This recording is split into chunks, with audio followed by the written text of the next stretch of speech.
오늘 여러분과 더불어서 함께 살펴보실 우리 하나님의 말씀의 제목은 우리 하늘어머니라는 주제의 말씀을 가지고 여러분과 함께 하나님 말씀 살펴보는 시간 갖도록 하겠습니다. 어머니는 우리 성경 66권 가르침 속에서 이 마지막 시대에 우리 모든 인류가 반드시 알고 또 깨달아야 될 진리 가운데 하나님께서 가장 중요한 진리로서 또 남겨놓으셨습니다. 그래서 성소 문제에 있어서도 지성소로서 이와 같이 또 비유가 되어 있고, 또 그림자와 실물의 그 관계 속에 이 땅의 가족 제도가 결국 하늘나라의 실물을 그대로 또 반영시킨 그림자의 역사였다는 사실도 우리가 또 여러 차례 공부한 바가 있습니다. 자, 그렇다면 오늘 이 말씀을 왜 드리고자 하느냐 하면, 세상에는 어머니 하나님을 믿지 않고 있는 사람들이 거의 대다수입니다. 그러나 성경은 우리에게 어머니 하나님을 믿어야 한다라고 이렇게 또 알려주고 계십니다. 자, 그렇다면 오늘 성경을 통해서 우리가 과연 어떤 믿음의 길을 따라서 영원한 천국으로 향해야 될까? 이 문제에 대한 답을 한번 찾아가 보도록 합시다. 예수님께서도 하나님의 모든 말씀을 올바르게 알아듣고 올바르게 행할 줄 아는 사람은 집을 반석 위에 지은 지혜로운 사람이 될 것이지만, 분명히 성경의 말씀은 듣기는 하지만 이것을 믿음으로 성화시키지 못하고 행하지 못하는 이와 같은 사람들은 전부 어리석은 사람이라 하고 있습니다. 그런 사람들은 일시간 믿음의 모양은 갖추고는 있지만 결국 창수가 일어나고 어떤 환난이나 핍박이 오게 된다면 다 신앙을 버리게 되고 말 것이다. 예수님께서 그렇게 분명 예언해 주셨고 알려주셨습니다. 그렇다면 오늘 여러분과 저는 하나님의 그 비밀의 보고가 되는 이 성경 66권의 그 말씀 속에 우리 하늘어머니의 그 존재에 대해서 다시 한번 확인을 하시고, 주신 그 모든 가르침의 말씀을 믿음으로 성화시켜서 그대로 또 실천하고, 어머니께서 지도하시는 길을 어디로 인도하시든지 끝까지 따라서 영원한 천국에 이를 수 있는 여러분과 제가 꼭 되도록 합시다. 우리 인생은 아무런 답도 없는 인생이라고 하는 사람들이 참 많은데요, 우리는 이런 답까지 하나님께서 다 깨닫게 해주셨으니까 얼마나 참 다양한 일입니까? 정말 참 우리 모두는 복받은 사람들입니다. 누가 인생이 뭡니까 하고 묻거든 인생의 그 본분에 대해서 알려주시면 좋겠습니다. 전도서 12장 13절에 있는 말씀과 같이 하나님을 경외하십시오. 인생의 본분은 하나님을 경외하는 것이고 그 명령을 순종하는 것이 인생의 어떤 본분이라, 그 본연에 해야 할 모든 일들이 거기에 다 담겨 있습니다.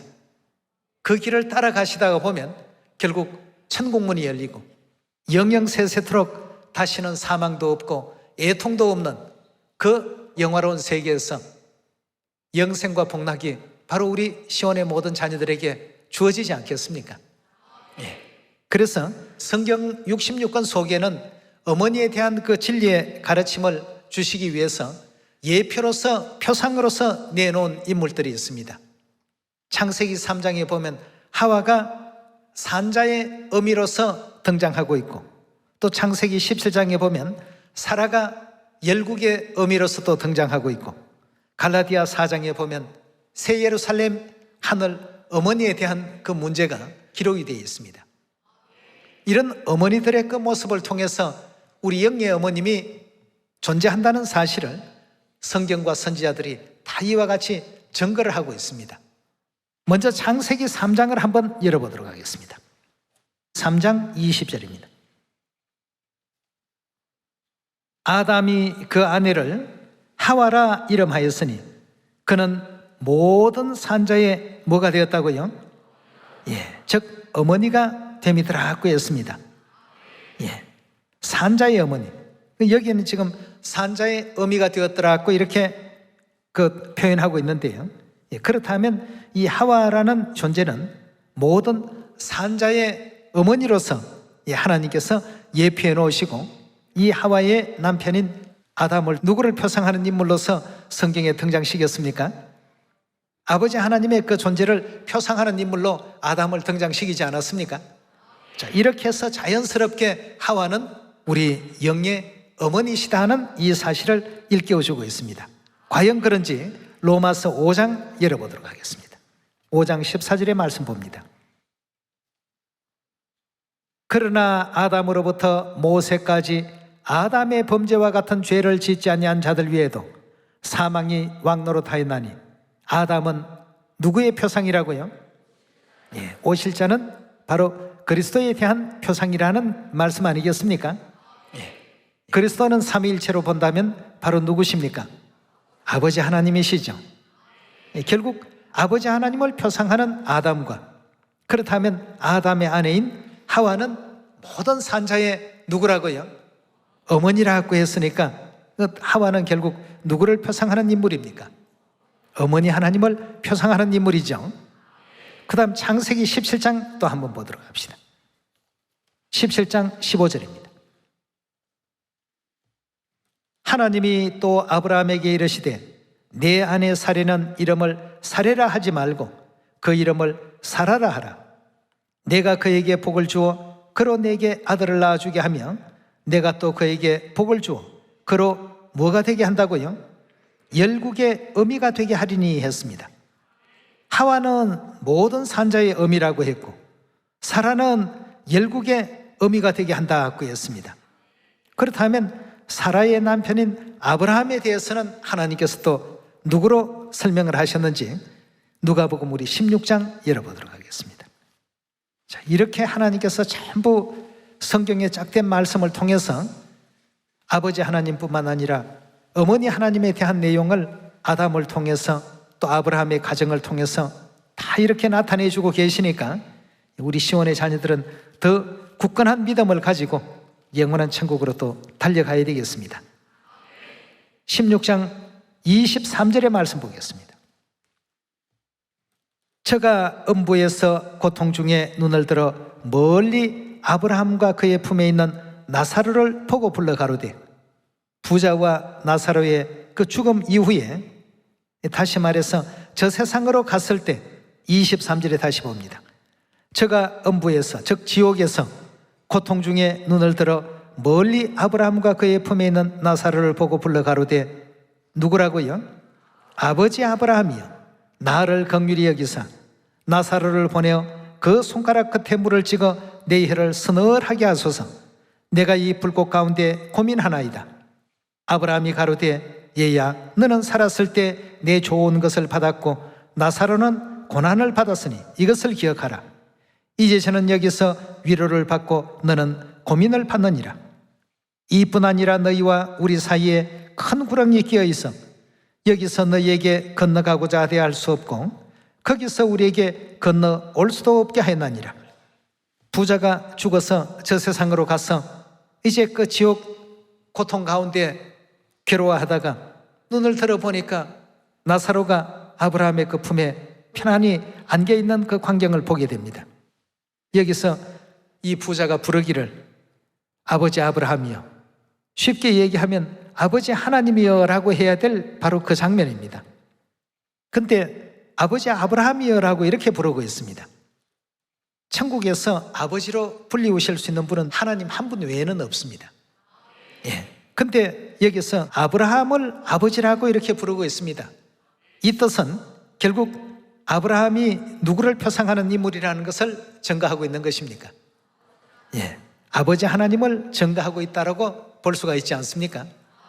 그래서 아브라함의 아내 사라는 열국의 어미가 될 것이다. 하와는 산자의 어미가 될 것이다.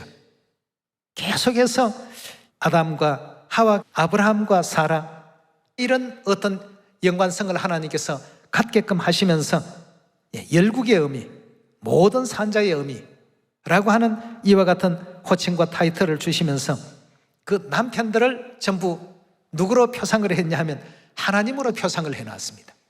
아담도 하나님으로 표상했고 아브라함도 누가복음 16장을 통해서 누구로요? 하나님으로 표상했습니다.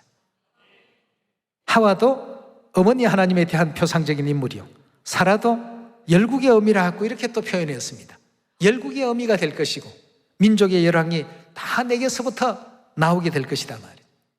아버지 하나님과 어머니 하나님에 대한 내용을 아담과 또 아브라함을 통해서 하나님께서 또 우리에게 일깨움을 주신 장면입니다. 그 다음 우리 갈라디아 4장 말씀 한 번 더 열어보도록 하겠습니다.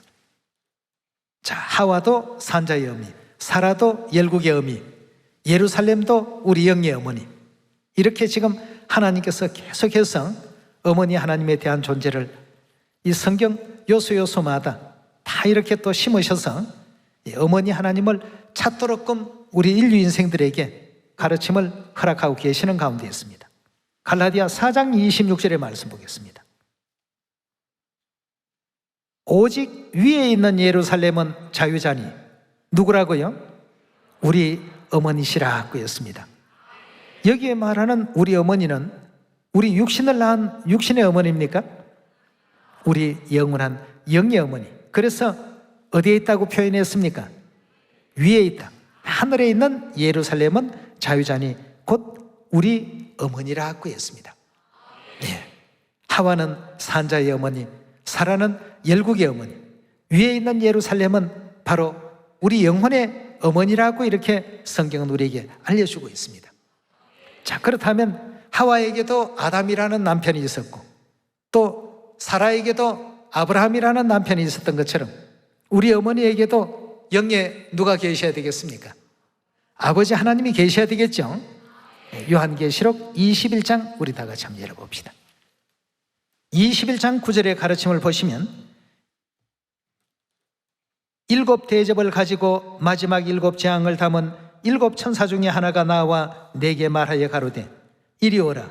내가 신부 곧 어린 양의 누구를 보이겠다고요? 아내를 보이리라 하고 성령으로 나를 데리고 크고 높은 산으로 올라가 하나님께로부터 하늘에서 내려오는 뭘 보였다고 했습니까? 거룩한 성 예루살렘을 보이니 어린 양의 아내 신부를 보여주겠다. 이렇게 하시고 보여준 것이 위에 있는 이 예루살렘을 보여주었다고 했습니다. 자, 그렇다면 어린 양이 바로 누구를 표상하고 누구를 뜻한다고 되어 있습니까? 요한복음 1장 29절에 누구를 어린 양이라고 했죠? 예, 바로 예수 그리스도, 우리 영의 아버지십니다. 영의 아버지를 가르쳐서 여기서는 어린 양이라고 이렇게 표현했고 그 어린 양의 아내를 내게 보이겠다라고 말씀하셨는데 이 내용이 좀 전에 보았던 갈라디아 4장에 연결이 되어서 위에 있는 이 예루살렘은 자유자니 우리에게 있어서 누구였다고요? 우리 어머니시더라고 했습니다. 예. 하나님께서는 이처럼 어머니 하나님의 존재를 일깨우시기 위해서 아담을 등장시키고 하와를 등장시켰습니다. 또 아브라함을 등장시키고 사라를 또 등장시켰습니다. 그리고 그들에게는 꼭 호칭을 붙여주었습니다. 산자의 어미다, 열국의 어미다.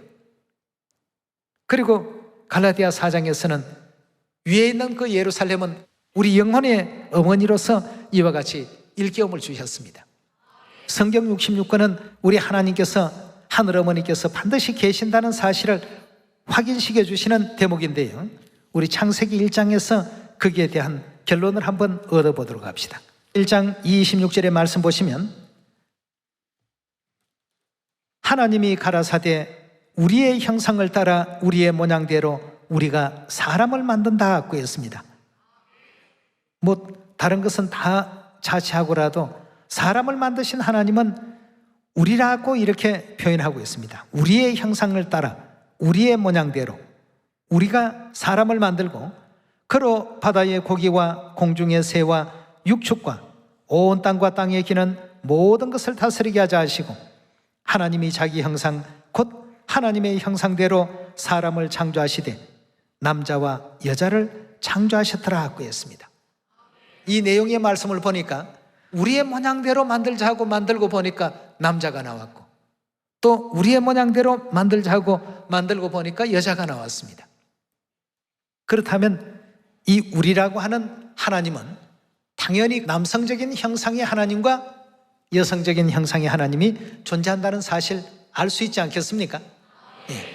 그 남성적 형상의 하나님을 인류가 아버지 하나님이라고 불러왔습니다. 여성적인 형상을 가지신 하나님은 당연히 뭐라고 불러야 되죠? 예, 당연합니다. 남성성의 하나님과 여성성을 지니신 하나님이 반드시 계신다는 이 사실을 우리 모두가 믿어야 되겠습니다. 오늘날 이 세상에는 수많은 교회들이 있습니다만 아버지 하나님만 생각을 하지 어머니 하나님에 대한 믿음은 조금 더 없습니다. 만일 어머니 하나님을 믿지 못하게 된다면 여러분도 저도 영원한 생명은 얻을 수가 없습니다.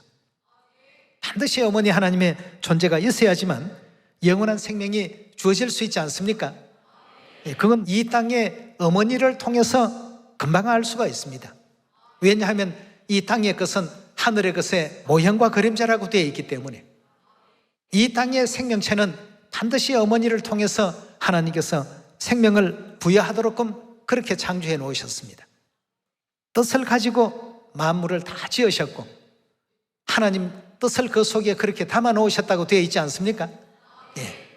그래서 사도 요한이 이제 이 마지막 시대에 아버지 하나님과 어머니 하나님께서 인류에게 생명수를 나눠주시는 그 광경을 보게 되었습니다. 요한계시록 22장 우리 함께 살피도록 합시다. 22장 17절입니다. 성령과 신부가 말씀하시기를, 성령은 우리가 삼위일체 내용으로 바라보게 될 때 아버지 하나님이라고 알고 계시죠? 예. 성부, 성자, 성령은 일체다 하는 말씀은 많이 들으셨을 것입니다. 그럼 성부 하면 남성성의 하나님을 지칭합니다. 그 다음 성자 하면 이 아들 역시 남성성의 형상을 지니신 하나님을 설명하고 있습니다. 예. 그럼 성부, 성자, 성령은 일체다 같은 한 분이시다라고 하니까 결국 성부와 성자와 성령은 다 동일한 남성성을 지니신 아버지 하나님이라는 사실 확인할 수 있지 않습니까? 그 아버지 하나님과 아버지의 신부라면 당연히 어린 양의 아내, 즉 우리의 어머니가 되어야 되겠습니다. 아버지 하나님과 어머니 하나님께서 말씀하시기를 오라 하시는도다. 듣는 자도 오라 할 것이요 목마른 자도 올 것이요 원하는 자는 값없이 생명수를 받으라 하시더라 하고 했습니다. 마지막 이 시대는 아버지 계시고 어머니 계신 이 시온으로 오지 아니하고는 인류 인생이 그 어떤 곳에서도 구원도 영생도 얻을 수 없다는 사실을 성경이 거듭거듭 강조하고 있습니다. 반드시 와야만 됩니다. 누구를 찾았어요? 아버지 하나님과 어머니 하나님을 찾아야 됩니다. 아버지 하나님만 찾았어도 안 되겠고 어머니 하나님까지 반드시 찾아서 성령과 신부께서 허락하신 그 영원한 생명 가운데로 온 인류가 나올 수 있도록 허락하시는 우리 하나님의 교회의 마지막 그 광경을 사도 요한이 보고 있는 것입니다. 그 뒤에는 다른 내용이 없습니다. 그냥 아멘 주 예수여 오시옵소서 이제 오시기만 하면 됩니다 하는 이 광경만 마지막에 기록으로 담고 있습니다. 우리가 이 성경에 이런 예언적이고 계시적인 이 사실들을 살펴볼 때에도 이 시대에 우리 구원을 위해서는 반드시 어머니 하나님께서 꼭 계셔야 된다는 것 알 수 있지 않습니까? 그냥 어머니 하나님이 계신다는 것을 아버지께서 알려만 주셨습니까? 어머니 하나님을 믿지 아니하고는 생명을 받을 수가 없습니다. 이 땅의 모든 이치를 하늘의 것의 모형으로 만들어 두셨다고 히브리서 8장에서 기록하고 있지 않습니까? 이 땅의 모형적인 세계를 보면 영의 세계 우리 하늘어머니의 그 역할이 무엇인가를 우리가 분명히 또 이해할 수 있고 깨달을 수 있습니다. 여기도 뭘 받기 위해서 나오라고 했습니까? 생명을 받기 위해서 나오라고 이렇게 일러주고 있지 않습니까? 자, 이런 모든 하나님의 가르침을 그냥 듣고 흘려버리는 이런 사람이 있는가 하면 이걸 유념해서 구원에 나오는 사람들이 있습니다. 자, 어떤 사람이 어리석고 어떤 사람이 지혜로운지 마태복음 우리 7장 열어보도록 합시다. 7장 24절의 말씀 보시면 그러므로 누구든지 나의 이 말을 듣고 어떻게 하는 자라고요? 행하는 자는 그 집을 반석 위에 지은 어떤 사람이라고 했습니까? 아주 지혜로운 자라고 했습니다. 그 행동도 지혜롭고 그 믿음도 지혜롭고 그 실천도 지혜롭다는 뜻 아니겠습니까? 25절의 말씀 보겠습니다. 비가 내리고 창수가 나고 바람이 불어 그 집에 부딪히되 무너지지 아니하나니 이는 주초를 반석 위에 놓은 연고요 나의 이 말을 듣고 행치 아니하는 자는 믿지도 아니하고 행하지도 아니하고 또 따르지도 아니하는 이러한 자는 그 집을 어디에 지은 사람이라고 했습니까? 모래 위에 지은 어리석은 사람과 같으리니 비가 내리고 창수가 나고 바람이 불어 그 집에 부딪힘에 무너져서 그 무너짐이 심하니라고 했습니다. 여기서 지혜 있는 자와 어리석은 자에 대해서 예수님께서 일깨워 주셨습니다. 세상 많은 그 교회들과 세상 많은 사람들은 어머니 하나님이 없는 것이 당연한 것처럼 여기면서 살고 있습니다만 하나님의 가르침은 그렇지 않습니다. 반드시 어머니 하나님이 존재하셔야 된다는 사실을 이 수천 년 동안 수많은 선지자들을 통해서 알려오셨고 또 설명해 오셨고 깨달음을 주신 가운데 계십니다. 그러나 이런 비유와 표상적인 이런 내용을 너희에게는 보게 하셨고 저들에게는 어떻게 했다고요? 보지 못하게 하셨다고 했습니다. 마태복음 13장 10절의 말씀 보겠습니다. 제자들이 예수께 나와 가로되 어찌하여 저희에게 비유로 말씀하시나이까? 대답하여 가라사대 천국의 비밀을 아는 것이 너희에게는 허락되었다고 했습니다. 우리가 이것만 해도 참 큰 복 받은 사람들입니다. 천국의 비밀을 우리는 알 수 있게끔 허락이 되어 있기 때문에 이래서 이제 이해하고 아는 것이지만 세상은 그런 허락을 받지 못했습니다. 이것만 하더라도 정말 하나님께서는 우리를 귀히 여기시고 특별히 여기신다는 사실을 확인할 수가 있습니다. 천국의 비밀을 아는 것이 너희에게는 허락되었으나 저희에게는 아니 되었나니 무릇 있는 자는 받아 넉넉하게 되되 무릇 없는 자는 그 있는 것도 빼앗기리라. 그러므로 내가 저희에게 비유로 말하기는 저희가 보아도 보지 못하고 들어도 듣지 못하고 깨닫지도 못한다고 했습니다. 그 다음 우리 14절에 계속 봅니다. 이사야의 예언이 저희에게 이루었으니 일렀으되 너희가 듣기는 들어도 깨닫지 못할 것이요 보기는 보아도 알지 못하리라. 이 백성들의 마음이 완악하여져서 그 귀는 듣기에 둔하고 눈은 감았으니 이는 눈으로 보고 귀로 듣고 마음으로 깨달아 돌이켜 내게 고침을 받을까 두려워함이라 하였나니라. 그러나 너희 눈은 봄으로 너희 귀는 들음으로 복이 있도다. 내가 진실로 너희에게 이르노니 많은 선지자와 의인이 너희 보는 것을 보고자 하여도 보지 못하였고 너희 듣는 것을 듣고자 하여도 듣지 못하였나니라 했습니다. 다른 선지자들은 예루살렘 하늘어머니의 진리에 대한 가르침을 우리처럼 이렇게 배울 수 있는 여건이 되었습니까? 전혀 그렇지 못합니다. 하나님께서 영적인 감동을 주셔서 불러주시는 대로 적을 뿐입니다. 그것이 이제 이 성경입니다. 너희 듣는 것을 듣고 싶지만 듣지 못했고 보고 싶었지만 보지 못했는데 우리에게는 하나님께서 지금 다 듣게 하시고 보게 해주시는 이런 시대에 살고 있으니 우리 눈은 봄으로 우리 귀는 들음으로 복이 있도다 하신 이 축복 가운데 우리가 매일같이 지금 살고 있습니다.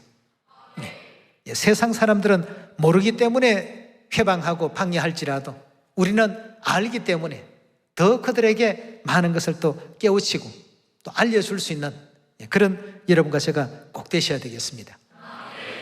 초막절 이후에 예전과는 우리 복음이 이제 다를 것이다 하신 그 말씀을 전 세계 모든 시온의 가족들이 전부 마음에 담고 정말 해보니까 예전과는 완전히 지금 다른 상황으로 만들어져 있더랍니다. 영적 세계가.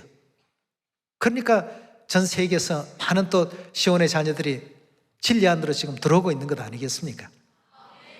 우리에게는 분명 어머니 하나님이 계셔야 되고 그 말씀에 의지하는 자는 반드시 좋은 결과를 얻게 된다는 것을 굳게 믿고 어디로 인도하시든지 끝까지 따름의 도를 다 할 수 있는 우리 시온 모든 자녀들이 꼭 되도록 합시다. 예전과는 다를 것이다 하신 그 말씀을 그냥 귀 밖으로 듣지 마시고 그 말씀에 의지해서 정말 우리 가족도 살리고 친구도 살리고 또 친척도 살리고 이웃들도 살리고 지인도 살리고 또 우리 속해 있는 이 대한민국 전 국민도 살리고 나아가서 전 세계인을 다 살릴 수 있는 지혜로운 반석 위에 세운 믿음을 갖고서 진행하는 지혜로운 자녀들이 다 되어 주실 것을 거듭 부탁을 드리겠습니다. 오늘 이 말씀에 은혜 있길 바라면서 말씀 마칩니다. 감사합니다.